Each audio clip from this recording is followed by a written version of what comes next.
நண்பர்கள் அனைவருக்கும் வணக்கம். இன்னைக்கு நம்ம வீடியோவில் மகளிர் உரிமை தொகை வாங்குபவர்களுக்கு தமிழக அரசு சொன்ன 2 மகிழ்ச்சியான அறிவிப்பு என்னென்னு பார்க்கலாமா? வீடியோவை ஸ்கிப் பண்ணாமல் முழுமையாக பாருங்கள். ஃபஸ்ட் டைம் நம்ம சேனலை பார்க்குறவங்க மறக்காமல் லைக் பட்டனை தட்டி விட்டுருங்க. அண்ட் நம்ம சேனலை சப்ஸ்கிரைப் பண்ணிக்கோங்க. அப்போ தான் நான் போடுற வீடியோ உடனுக்குடன் உங்களுக்கு நோட்டிஃபிகேஷனாக வரும். வாங்க வீடியோக்குள்ளே போகலாம்.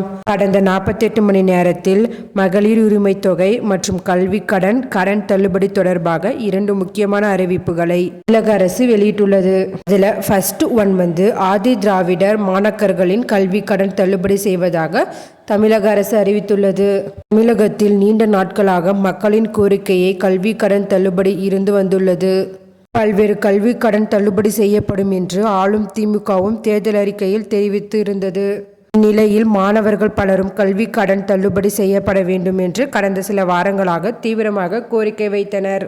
முக்கியமாக ஆதி திராவிடர், பழங்குடியினர், கிறிஸ்துவ ஆதி திராவிடர் மாணக்கர்கள் தங்கள் கடன்களை தள்ளுபடி செய்ய வேண்டும் என்று கோரிக்கை விடுத்து வந்துள்ளனர். இவர்களின் கோரிக்கையை தற்பொழுது தமிழ்நாடு அரசு ஏற்று ஆதி திராவிடர் மாணக்கர்களின் கல்வி கடன் தள்ளுபடி செய்யப்படுவதாக அரசு அறிவித்துள்ளது.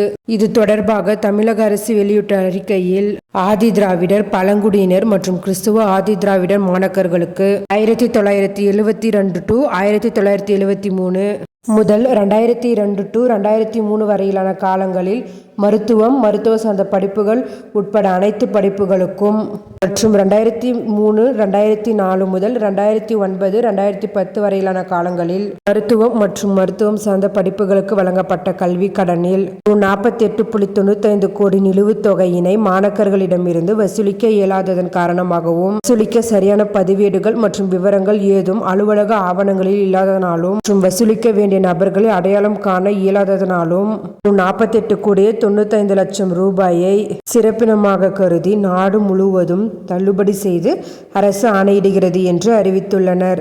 அடுத்தது 2வது அறிவிப்பு. அடுத்த 3 மாதங்களில் தமிழ்நாட்டில் அனைத்து தகுதியுள்ள மகளிருக்கு மகளிர் உரிமை தொகை வழங்கப்படும் என்று துணை முதல்வர் உதயநிதி ஸ்டாலின் தெரிவித்திருந்தார்.